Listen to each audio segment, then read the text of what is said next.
લગ્ન કરવા છે રાજા અને રાણીની જેમ, કે પછી ખોવાઈ જવું છે પેલેસની શાન અને પ્રકૃતિ સાથે? તો આજે જ બુક કરો તમારો સ્ટે અથવા તમારી ઇવેન્ટ balarampalace.com પરથી.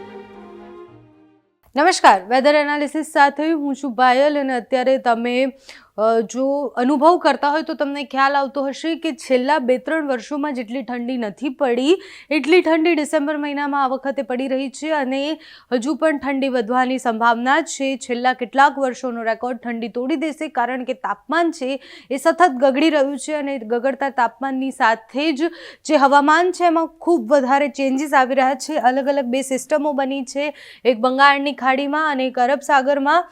બંને સિસ્ટમની વાત કરીશું, સાથે ઠંડી કેટલી વધવાની છે, અત્યારે કેવી ઠંડી રહેવાની છે એની પણ વાત કરવાની છે. પહેલાં સિસ્ટમથી સ્ટાર્ટ કરીએ. જે સિસ્ટમ 2 બની છે એ સિસ્ટમ મજબૂત તો દેખાઈ રહી છે, પણ એ સિસ્ટમની અસર કેવી થશે જોવાની છે. એક સિસ્ટમ અહીંયા બની છે, એક સિસ્ટમ અહીંયા બની છે. હવે આ જે સિસ્ટમ છે એ ટ્રાવેલ કરી ભારતમાંથી પાછું અરબી સમુદ્રમાં આવી શકે તેવી સંભાવના છે અને અહીંયા બનેલી સિસ્ટમ સંભવિત રીતના જો ટ્રાવેલ કરીને આવે છે તો દક્ષિણના ભાગોમાં તો વરસાદ પડવાનો જ છે. ગુજરાતમાં અત્યારે વરસાદની કોઈ આગાહી નથી, પણ આ બંને સિસ્ટમ જે દેખાઈ રહી છે એ બંને સિસ્ટમને કારણે હવામાન, પવન ખૂબ ભારે ફૂંકાઈ શકે તેવી સંભાવના છે. ગુજરાત પર સીધી અસર એની કોઈ જ નથી થવાની, પણ ગુજરાત પર અસર થવાની તો સંભાવનાઓ છે જ, કારણ કે ગુજરાતમાં પવનની ગતિ વધશે અને જે વરસાદ ને માવઠાની આગાહી હતી એ જાન્યુઆરીના પહેલા અઠવાડિયે એ માવઠું પડી શકે છે. એટલે જાન્યુઆરીમાં સંભવિત રીતના દક્ષિણના ભાગોમાં, દક્ષિણ ગુજરાતના ભાગોમાં સામાન્ય છૂટોછવાયો વરસાદ પડી શકે છે. ઠંડીની વાત કરીએ તો અહીંયા જે ઉપરના પ્રદેશો છે, લેહ લદ્દાખવાળા જે પ્રદેશો છે એ બધા જ પ્રદેશોમાંથી વેસ્ટર્ન ડિસ્ટર્બન્સ પસાર થતા હોય છે અને વેસ્ટર્ન ડિસ્ટર્બન્સને કારણે આપણે ત્યાં ઠંડીનો જોર જે છે એ વધતો હોય છે. એટલે જેમ જેમ વેસ્ટર્ન ડિસ્ટર્બન્સ પસાર થાય એના કારણે ઠંડીનો જોર વધે છે. ત્યાં ઉપર હિમવર્ષા થાય છે અને નીચેના પ્રદેશોમાં ભારે પવન સાથે ઠંડી થાય છે. એટલે જે તાપમાન છે સતત ગગડતું રહે છે. વરસાદની વાત કરીએ તો વરસાદ એ જાન્યુઆરીમાં આવશે.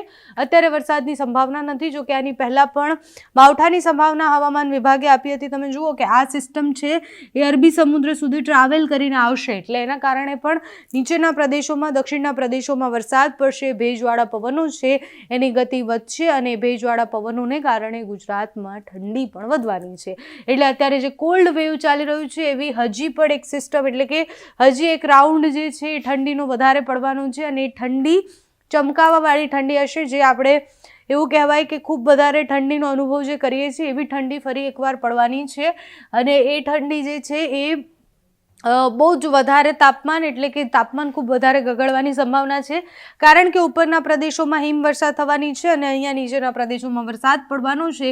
એટલે ભેજવાળા પવનો, અત્યારે પવનની ગતિ છે એ પણ નોર્મલ કરતાં ખૂબ વધારે છે. એટલે તમે બહાર નીકળો તો તમને ખબર પડે કે જે પવન છે પવનની ગતિ પણ ખૂબ વધારે છે. જ્યારે બેઠી ઠંડી હોય ત્યારે આપણને ઠંડીનો અનુભવ થાય, પણ અત્યારે પવન ખૂબ વધારે છે, ઠંડા પવનો વધારે છે, એના કારણે વધારે ઠંડી લાગે છે. અને હજુ પણ એક વેવ એવી આવવાની છે, એટલે ગુજરાતમાં હજી ઠંડી વધવાની સંભાવના છે. છેલ્લા 2-3 વર્ષના રેકોર્ડ આ વખતે ઠંડી તોડવાનું છે, કારણ કે ડિસેમ્બર મહિનામાં જે ઠંડી પડે છે એનાથી ઘણી વધારે ઠંડી આ ડિસેમ્બરમાં પડી રહી છે. એટલે જે લાસ્ટ ટાઈમના રેકોર્ડ છે, જે સૌથી ઓછી ડિગ્રી તાપમાન નોંધાવાના રેકોર્ડ છે, એ બધા રેકોર્ડ આ વખતે તૂટવાના છે અને આપણે ફરી એકવાર ઠંડીથી ઠઠુરવા માટે તૈયાર થવાનું છે. અને સાથે જ દક્ષિણના ભાગોમાં અહીંયા જો સિસ્ટમ બની હતી તો આ ભુવનેશ્વર વાળો, આખો વિશાખાપટ્ટનમ વાળો જે દરિયાકાંઠાનો વિસ્તાર છે ત્યાં બધે ખૂબ વરસાદ પડવાનો છે. એટલે આ દક્ષિણના ભાગો અને આ બાજુ વિશાખાપટ્ટનમ અને ભુવનેશ્વર વાળો વિસ્તાર છે ત્યાં બધે જ વરસાદની સંભાવના છે.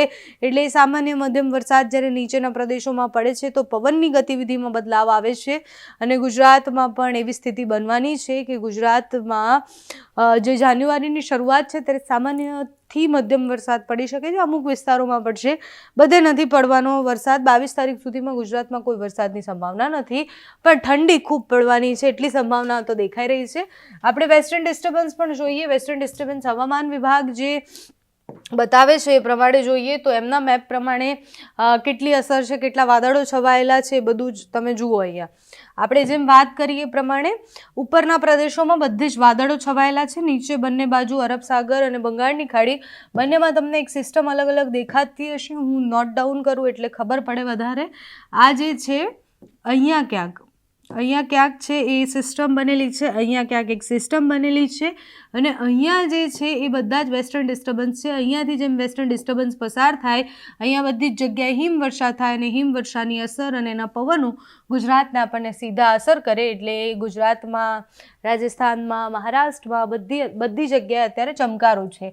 રાજસ્થાનમાં પણ પહેલાં કરતાં ખૂબ વધારે ઠંડીનો અનુભવ થઈ રહ્યો છે. જે પ્રમાણે આપણે આબુના અને બધી જગ્યાના વિડીયોઝ જોયા, ત્યાં ખૂબ વધારે ઠંડી પડી રહી છે અને એવી ઠંડી પડી રહી છે કે ત્યાં તો બરફ જામી ગયા છે. એટલે એ જે સિસ્ટમ અને એ જે ઠંડીનો અહેસાસ છે ગુજરાતમાં હજી નથી થવાનો. ગુજરાતના પણ બનાસકાંઠા અને એની બાજુના વિસ્તાર જે રાજસ્થાનની બોર્ડર પાસે છે ત્યાં વધારે ઠંડીની સંભાવના છે. દક્ષિણ ગુજરાતમાં વરસાદની સંભાવના છે. એટલે હવે જાન્યુઆરી સુધીમાં જે વાતાવરણ છે ખૂબ બદલાવાની સંભાવના અત્યારે દેખાઈ રહી છે. બે અલગ અલગ સિસ્ટમ પર નજર રહેવાની છે કે એ બંને સિસ્ટમ કઈ તરફ જાય છે. વરસાદની કોઈ સંભાવનાઓ નથી દેખાઈ રહી, પણ અત્યારે જે સિઝન છે એ પ્રમાણે ભારે પવન સાથે ઠંડીને જે કહેવાય અહેસાસ એ વધવાનો છે અને ઠંડી વધવાની સંભાવના છે. તમારે ત્યાં કેવી ઠંડી છે અમને કમેન્ટ્સમાં જણાવજો. અત્યારે વિડીયોમાં બસ આટલું જ. જો તમે અમને યુટ્યુબ પર જોઈ રહ્યા હોય તો સબસ્ક્રાઈબ કરજો, ફેસબુક પર જોઈ રહ્યા હોય તો ફોલો કરજો, અમારા આ વિડીયોને લાઈક અને શેર કરજો.